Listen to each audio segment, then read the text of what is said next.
MLS Cup final tomorrow in Los Angeles. Going to hit some news and notes before we bring in our guest. Probably the biggest off-field note, New York Red Bulls front office doing what they can to get as many fans out there. A reported 2,200 Red Bulls fans expected to travel. Wow, that's all the way across the country. It's a big number. That's great. I mean, I think that, for them, second ever MLS Cup final appearance for the Red Bulls. Last time was 2008. In the same city, right? That's long ago. That's long enough ago that my kid, who is now a junior in high school, was about 6 months old at the time. Something like that. Or 7 months old at the time, Rob. I had not even started the blog that would lead to the podcast that would lead to the career that I now have in soccer. I had not even done that yet the last time the Red Bulls were in the MLS Cup final. So I guess, if you can get out there, get out there. And you mentioned the front office. I think it was from Tom Bogert I saw that the Red Bulls front office bought 700 tickets for the official supporters group for the MLS Cup final. They're also offering any of those 700 a $300 travel reimbursement to help with flight and lodging.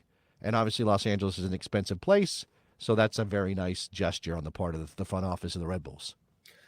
Probably in even bigger news, beloved 90s hip-hop artist Warren G set to perform at not only pregame, but halftime. Yeah, LA's own Warren G. Man, I don't get too wrapped up in what like the Super Bowl halftime show act is anymore. We had the Justin Timberlake Janet Jackson event of 20 years ago and the whole world exploded. Now it's like, get Aerosmith out. Are they using walkers? Doesn't matter. Get them out of here. I'm just kidding. I mean, we've had some very good ones recently, I think. Rihanna was great. I'm probably missing a couple. The Janet Jackson experience was definitely a learning experience of the media wagging the dog. Because, I mean, I remember when that happened, it was like, did I just see that? And then we would have completely forgotten about it if it wasn't been, freeze framed and put on everything ever after that. I don't want to get into what it did and how, the backlash, how the government responded and cracked down on anyway.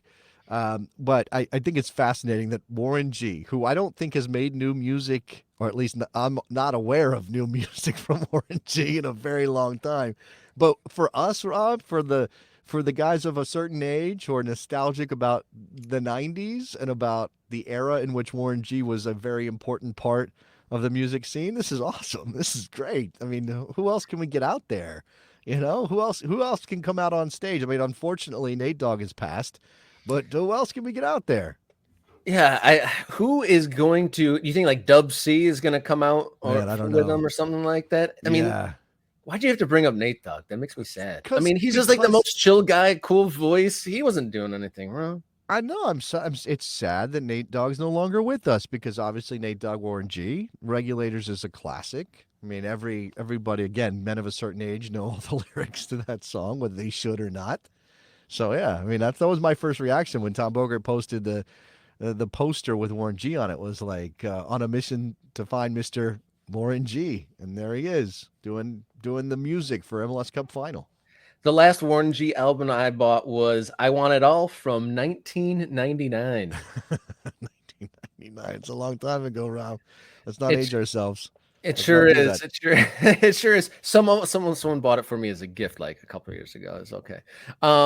So a couple like kind of fun little like cosmic things that work in weird ways in sports. 10 years to the day, the final from last time, the LA Galaxy won an MLS Cup. I thought that was a fun note. And then Red Bulls returning to the scene of their only appearance.